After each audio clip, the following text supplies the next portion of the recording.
지금 북한, 어제도 제가 북한에 대한 그 소식을 전해드렸지만 지금 북한이 여러분들도 아시다시피 지금 조용합니다. 노동신문도 그렇고 이 우리민족끼리 사이트나 또 조선중앙통신이나 조선중앙TV에서도 우리 한국 정부에 대한 또 한국에 대한 또 문재인 정부에 대한 비난이나 한미연합 군사훈련에 대해서 끝났는데도 불구하고 거기에 대한 가타부타 일체 말이 없습니다. 조용합니다.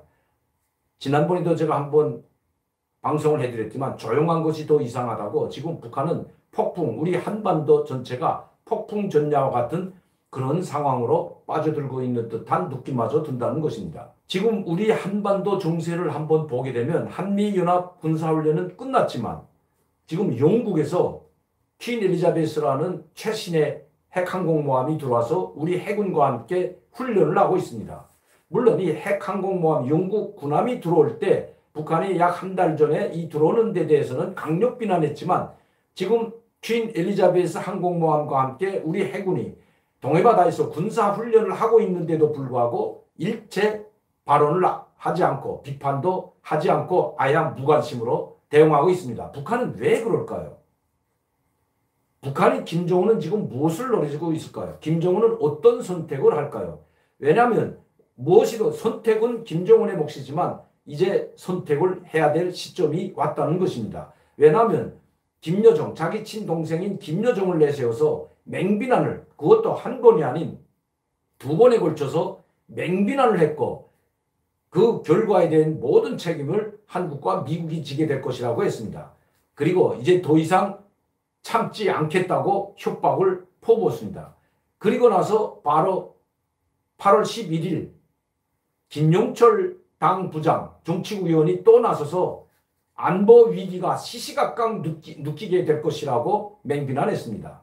그리고도 지금 한 달이 되었는데 조용하고 있습니다. 물론 이번에 북한의 폭풍 때문에 또 태풍 때문에 그리고 많은 비 때문에 동해상에서의 미사일 발사, 즉 대륙간 탄도미사일이나 중거리 탄도미사일 발사 실험이 실패했다고 하지만 이것도 북한, 우리 한국과 미국을 놀리기 위한 쇼에 불과할 수도 있다는 것이 북한에서는 소식입니다. 왜냐하면 SLB는 동해바다에서 쏘든 원산 지역에서 쏘면 이 화성이나 명천군에서 이 멀리 가지 않더라면 얼마든지 발사할 수 있는데도 불구하고 왜 명천과 화대군과 같은 함경북도 애N 꼭대기에 올라가서 그것도 도로가 제대로 갖춰지지 않는 그런 곳에서 미사일 발사를 한다고 동해바다에 경고를 내렸을까요? 경고 발령을 했던 것 여러분들도 아마 기억하실 겁니다. 러시아 측에 해준 거지만 그것을 받고 언론들이 또 미국의 언론이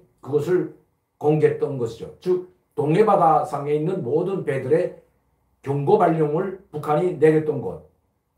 제가 방송으로 여러분들께 말씀드린 적이 있습니다. 자, 이렇게 해놓고 발사하지 않은 것은 물론 그날 8월 15일, 16일 전후로 해서 많은 비가 내리고 도로가 끊겨 내려가고 이 비포장도로는 다 잠겨가지고 진흙탕이 돼버렸지만 그렇다고 해서 경고 발령을 해놓고 그 며칠 보는 즉 3, 4일 전에 발령해놓고 그것도 3, 4일 후에 일어날 수 있는 이 날씨를 예측하지 못했다는 것은 이것도 의문스러운 일입니다. 왜냐하면 북한의 날씨 장비, 날씨를 측정하는 이 설비들이 낡았다고 하지만 지금 북한은 자기들의 장비로만 가지고 기상수문국이 날씨 예보를 하는 건 아닙니다. 왜냐하면 인공위성으로 모든 국가에서 날씨를 예보하기 때문에 이것을 받아서 또 자기들이 스스로 기상수문국에서 예측한 그것과 종합을 해서 날씨를 예보하기 때문에 그 날씨를 예보 못했다는 것은 있을 수가 없는 일이기 때문입니다. 자, 그렇다면 그것이 마치도 미사일 발사를 하지 않으면서도 미국과 한국 정부에 마치도 미사일을 발사할 자기들이 한다고 하는 것처럼 쇼를 했을 수 있는 그것도 가정해 볼 수 있다는 겁니다. 자, 북한은 왜 그러면 이렇게 강력하게 성명을, 그것도 김여정이 직접 나서고 김용철이 직접 나서서 성명을 발표하고 했는데도 불구하고 지금 조용할까요? 그 원인은 어디 있을까요? 그러면 김정은은 이제 무엇을 선택할까요? 그거는 저도 모릅니다. 그러나 북한에서 일어나고 있는 상황을 종합해보면 김정은이 어떤 선택을 할지는 이미 예측할 수 있다는 것입니다. 여러분들께 여러 차례 말씀드렸지만 지금 김정은은 금년 1월부터 8월 31일까지 강행군 하다시피 해왔습니다. 그 중간에 21씩 약 한 달 강행군을 하는 도중에 20일씩 잠적하고 20일씩 잠적했다 나왔지만 그래도 8월 31일까지 그야말로 쉴 새 없이 김정은이 모습을 드러냈던 것은 사실입니다. 특히 8차 당대회를 비롯해서 그 이후에 일어났던 모든 당대회와 그리고 세포비서 대회, 도당 일꾼, 도당 시군당 책임비서 대회, 당전의 정치국 8차, 당정연의 정치국 2차 확대회의, 8기 2차 확대회의죠. 당정연의 전원회 1차, 2차, 3차 전원회의, 그리고 이루 헤아릴 수도 없을 만큼, 자, 처음에는 세포비서 대회를 했고, 그것도 김정은이 직접 주재했습니다. 그 다음에 청년동맹회의, 여성동맹회의, 마지막으로 직업총동맹회의까지 계속해서 대내 결속을 위한 회의를 진행했습니다. 이 회의를 주재한 그 내용은 기본 내용, 당, 군종, 정치 강습도 마찬가지고 그리고 시군당 책임비서 강습도 마찬가지고 모든 것을 하나로 종합해보면 세 가지로 이 강연이나 이 회의 내용을 알 수가 있는 겁니다. 그것을 종합해 볼 수가 있는 것입니다.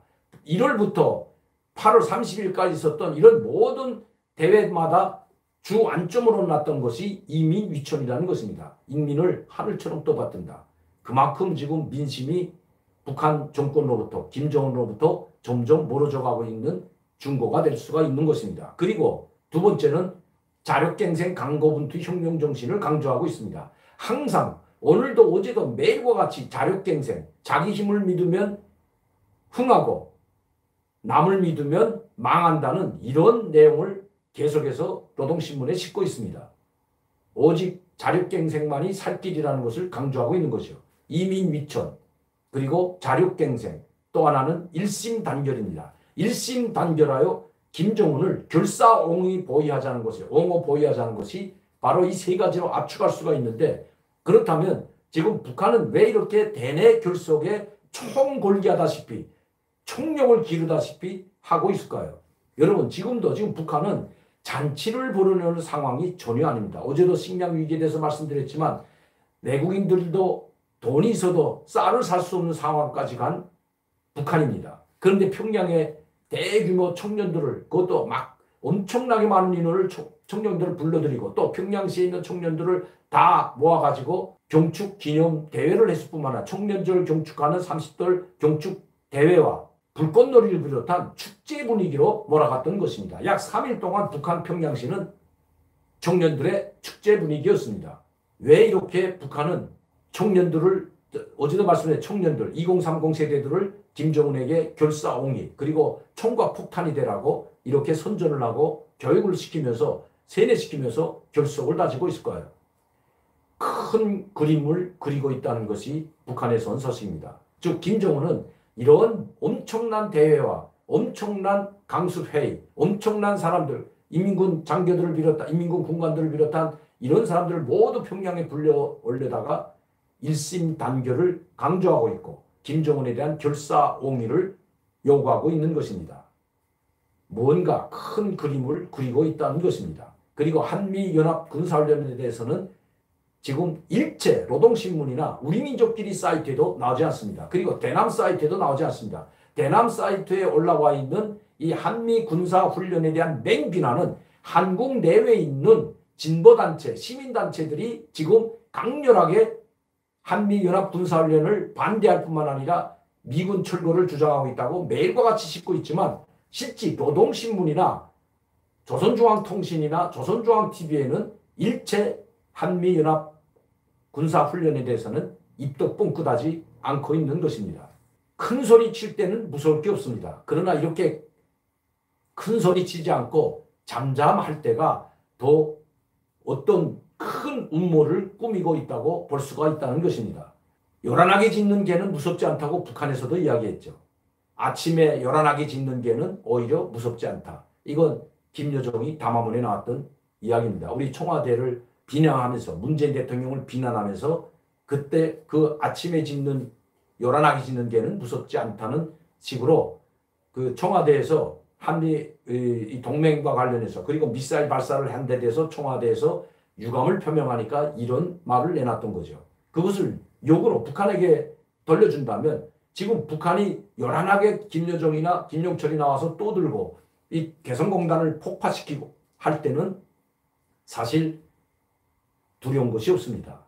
그들이 말했던 것처럼 요란하게 떠드는 소리, 즉 빈 깡통이 소리가 더 크기 때문입니다. 그러나 지금처럼 한미연합 군사훈련이나 이 영국 군함과 이 항모전단과 한국 우리의 해군이 연합훈련을 하고 있는 데도 입도 뻥끗하지 하고 있는 북한은 과연 무엇을 준비하고 있을까요? 오늘 38로스에서는 이 북한이 모든 인민군 장비들과 그리고 인민군 병사 약 1만여 명이 지금 미림 비행장에 집결한다고 합니다. 이것이 10월 10일을 맞으면서 군사 퍼레이드를 위한 것인지 아니면 또 다른 목적이 있는지는 좀 더 두고 봐야 될 것 같습니다. 여러분들도 아시다시피 작년도 12월 달에 가장 큰 규모로 그것도 새벽 0시에 바로 김정은과 함께 김정은도 참여했지만 거기에 북한의 전략 미사일들이 모두 신형 전략 미사일 비롯한 모든 미사일, 대륙간 탄도미사일, 고도화된 중단거리 미사일까지 다 선보였습니다.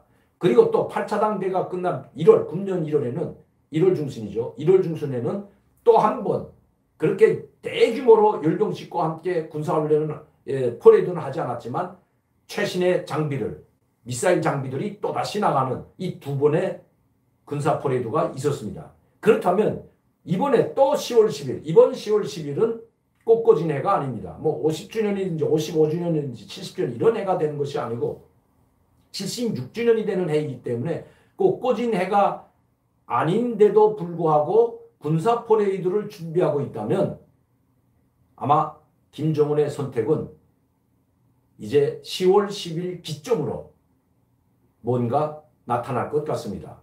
그냥 군사 퍼레이드만 할 것 같지는 않습니다.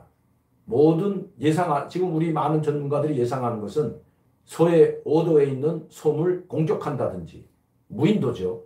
또 아니면 SLBM을 발사한다든지 아니면 대륙간 탄도미사일을 발사한다든지 핵실험을 한다든지 어떤 강력한 군사적 도발이 있을 것이라는 것이 전문가들의 견해입니다. 북한에서도 이렇게 그냥 넘어가지 않는다는 것이 북한에서 온 소식입니다.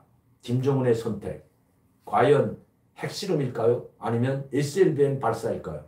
아니면 서해 5도에 대한 어느 한 섬에 대한 공격일까요? 조만간 김정은이 무엇을 선택했는지 나올 것 같습니다.